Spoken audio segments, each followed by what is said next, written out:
Hi guys, and welcome along to round 7 track guide for the McLaren GT3 World Tour. Jack's unfortunately feeling a little bit under the weather since coming back from Dortmund from the Sim Expo, so he's requested that I do the lap guide for you, so let's have a look.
Okay, so that was the hot lap cockpit and chase cam view.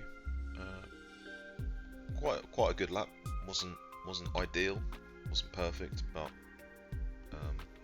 the car was everywhere it should have been, so this would be a good lap to run through. What I will say is on Garage 61 for some reason it's bugged, and it's reading like a 1 minute 40 when I definitely haven't done that. My actual time is a 1:41.772, and that's set on the 4th lap, just for the tyres to be in a nice window. So I've done 3 laps and then set my active reset for the start of my 4th lap. I think the lap was done at the time at about 28 degrees, 29 degrees track temp, with it being 23 air temp, 90% humidity, and about 5 kph northwest. So I think these conditions are fairly warm compared to some that I've seen on Garage 61 for some of you. But yeah, we'll have a look at the lap. So turn 1, we're going to use all of this. We're going to use this red curb and also the red and white curb. Be very careful because it can unsettle the car. But I'm braking kind of in between 100 and 150, about 125 meters. Try and brake early, get the car in, and then pick up the throttle at the right point. So you'll see that the steering wheel does move slightly under braking. Get the nose in, and then we're just going to pick the throttle up. You know, that's not optimal by any stretch of the imagination. You know, it's a bit on-off. It's not all the way off, so it's okay. And then we're just trying to maximise the exit and carry as much speed.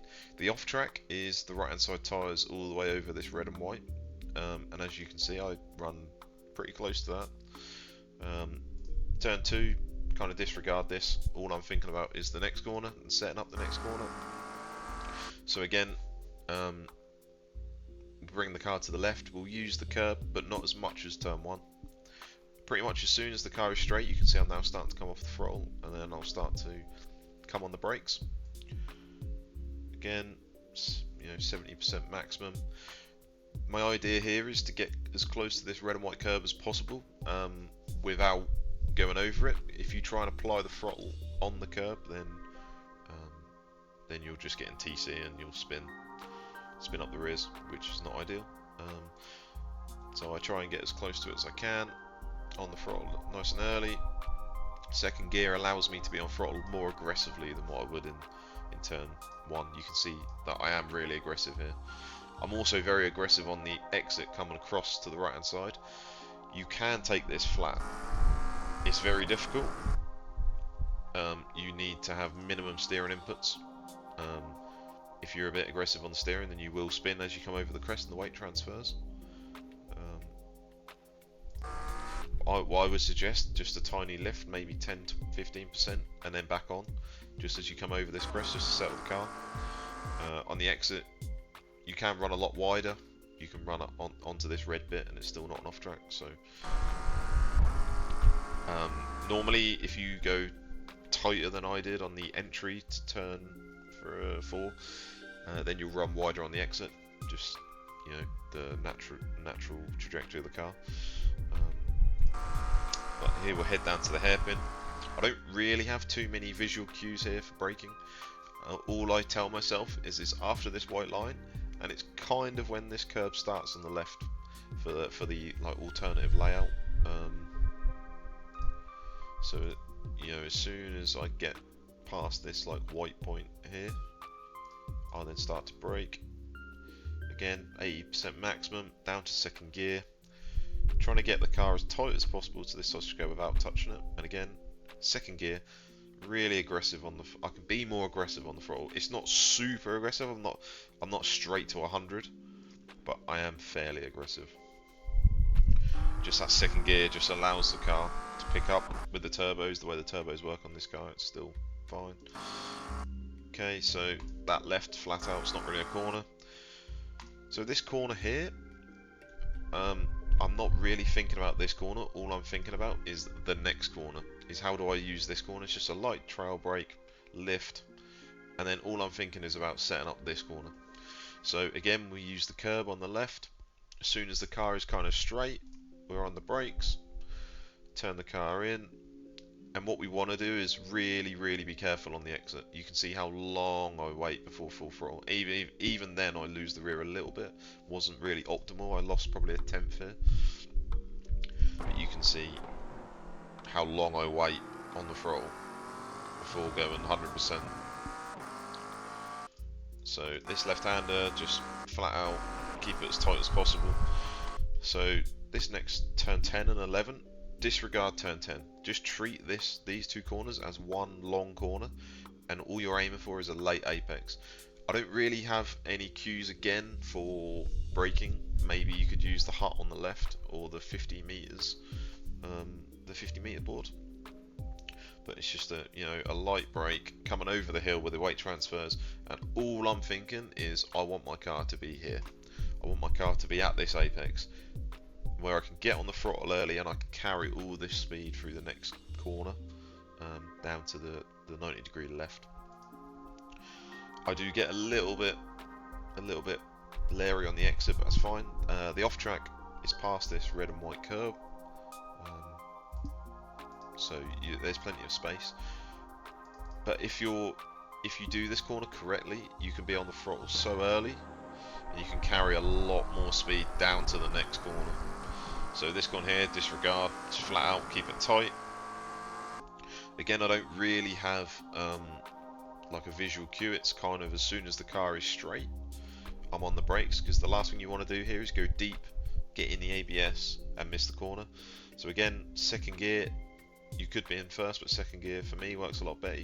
It's a lot better exit. Be very careful on this exit. You know, as the track you're over a crest again, it is very easy to spin the rears. And then we come to the penultimate corner, which for me is the hardest braking zone on the track. You can see how much the track falls away. If you're harsh on the brakes here, you will lose the rear. So I brake really early, probably at the start of this curb, and at 25% maximum. I carry it quite long, quite deep, and then I'm on the throttle. Just try not to burn the front left really there on the exit. So this last corner, I like to lift and change up to 5th really early. You could hold 4th a lot longer. I prefer 5th. I think this car in general likes a higher gear than what it normally does in other cars. So what you'll see is it's just a 10-15% lift. I'm up to 5th gear and then I'm back on the throttle. If you carry too much speed here, you'll just understeer off, or you'll destroy your front left tyre in the race. You'll get 1X's, not very good. Or if you lift too much, you'll find that you stay very, very narrow and you'll lose loads of time down the straight. So it is a very hard balance. But hopefully you'll kind of get it right, just a tiny lift, upshift, and you'll hopefully find yourself somewhere in this region, kind of up against the curb, but not fighting to keep it in track limits. And that's it really. That's the lap. So thanks for watching, guys. Hope you have a good race on Sunday. Yeah, it looks like it's getting quite tight at some of those stand-ins. So good luck, guys. Go well, and see you soon. Bye bye.